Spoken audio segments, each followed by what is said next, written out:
Should I start a nonprofit? Well, actually, should you start a nonprofit? That's what I want to tease out and explain for you today, all of the steps involved and maybe why you shouldn't.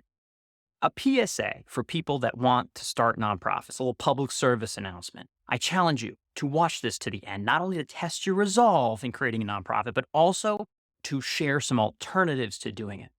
If you desire, if your motivation is there and can hold out through the points that I'm going to make in this video, maybe you should take a shot because there are many hurdles ahead that just keep coming on the road to creating a successful 501c3 organization.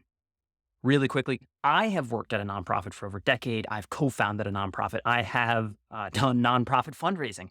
I've started a B Corp company and run it for over a decade. I'm coming from a place of love for anyone who wants to join this sector and work to help them make the world a better place. That said, I just want to jump in with the paperwork involved.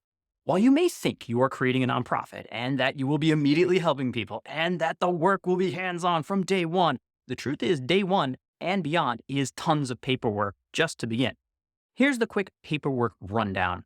So we have a full guide in the description too, so you can check that out. All right, Articles of Incorporation. This is legal documentation, establishes the nonprofit as a corporation in the state where it's located, includes information such as the organization's name, purpose, board structure, and registered agent bylaws. This document outlines the rules, procedures that the organization will follow, including how the board is elected, how meetings are conducted, and how decisions are made. The Employer Identification Number, EIN, this is a unique number assigned by the IRS, Internal Revenue Service, to identify the nonprofit for tax purposes. You need to file for that. State and federal tax exemption applications. Nonprofits must apply for exemption from state and federal taxes, which requires submitting detailed applications to the appropriate agencies. Annual reports and filings. Nonprofits are required to file annual reports and other documents with state and federal governments to maintain their legal status and tax-exempt status. Conflict of interest policy. This is a policy that outlines how the organization will handle conflicts of interest among board members, staff, and volunteers. Financial policies and procedures. Nonprofits should establish policies and procedures for financial management, including budgeting, accounting, and reporting. Fundraising and this is a funny one. Fundraising and solicitation registrations. Now follow here. Nonprofits may need to register with the state or other agencies to legally solicit funds from the public. So in each state to register potentially. And now a quick cost rundown, because starting is far from free. Incorporation fees. To create a nonprofit, you will need to incorporate it with the state. The cost of incorporation can vary by state, but typically ranges from $50 to $500. Legal fees. It is highly recommended to work with an attorney to ensure that your nonprofit is properly established and in compliance with all relevant laws and regulations. Legal fees can vary, but you can expect to pay somewhere between $500 and $2,000 for the initial work. You can find trusted, experienced nonprofit legal professionals at Nonprofit.ist, Nonprofit.ist, great partners of ours. IRS filing fees. To apply for tax-exempt status with the IRS, you will need to file Form 1023 or 1023-EZ, pay the filing fee, and the cost of that fee can range anywhere from $275 to $600. State filing fees, as I mentioned, some states may require additional filing fees beyond the initial incorporation fees. Those can range from $0 to a few $100. Other costs to consider may include hiring an accountant or bookkeeper, purchasing insurance, and any costs associated with hiring staff or volunteers. Once you have made it through these starting hurdles, know that most nonprofits fail. The organization tasked with actually keeping the data on this, National Center of Charitable Statistics, says the failure rate is over 30% within the first 10 years, and that's of October 2022.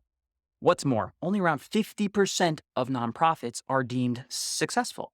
Paperwork aside, here are some more emotional reasons not to create a nonprofit. Follow me here. Shit flows uphill. You get all of the people problems, which includes the board of directors coming to you, the founder. It can actually be lonely and thankless being the leader in terms of who you're talking to and finding groups that understand what you're going through. You have chosen the wrong industry to make a ton of money. Surprise, nonprofits, not really about distributing profits or ownership. There is a trough of sorrow before getting to the good place, right? You are going to be on your own building, and it is tough to get to that, promised land.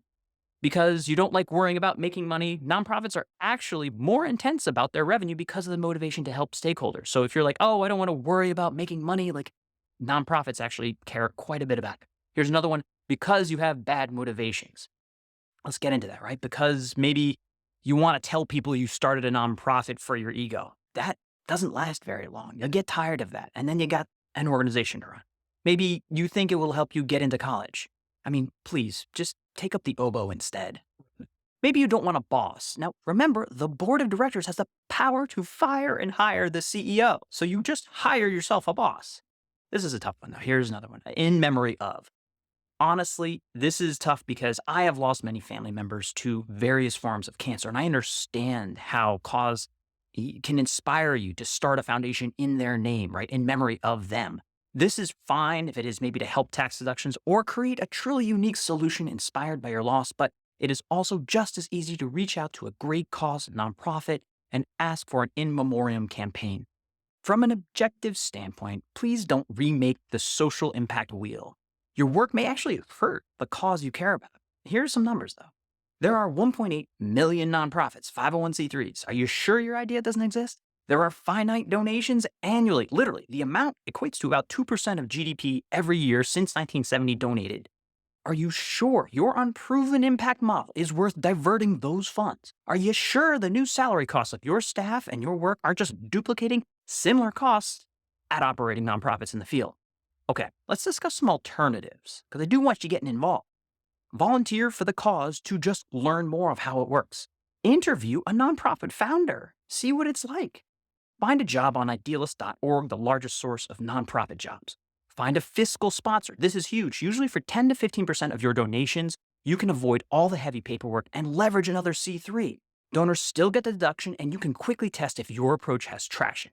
I have done this as the co-founder of Power Poetry. It's a safe, creative, free place for teens to create poetry, and it also saved me a ton of headaches. Also, many famous orgs like the Malala Fund started with fiscal sponsorship. Here's another option, though. Start an LLC. It's much faster. And figure out an earned revenue model of change. Grow it into a B Corp with a stated public benefit mission in your bylines. I've done this as well. It's hard, but it's doable. Quicker to get off the ground, too. Do me a favor. Send this to someone who is thinking about starting a nonprofit. We have helpful advice here, but also I'm really pushing you on whether or not, when you dig into it, your motivations are aligned and you understand what's ahead of you. Because there's a lot going on out there, but there's a lot of work that needs to be done in great existing nonprofits. I hope this was helpful.